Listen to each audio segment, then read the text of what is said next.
Hey there! Let's see how to use Konnector's Chrome extension.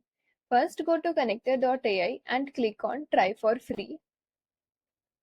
You will see an option for installing Chrome extension. Click on it and then add the extension to Chrome.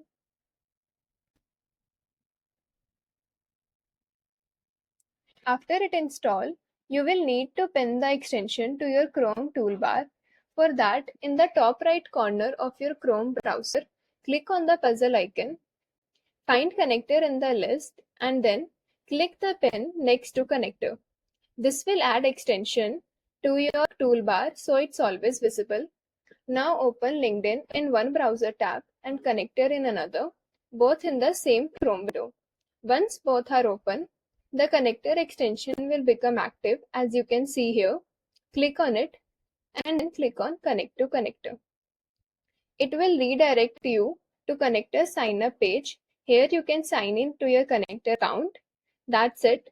You are now ready to start using the extension to enhance your LinkedIn experience. Thank you.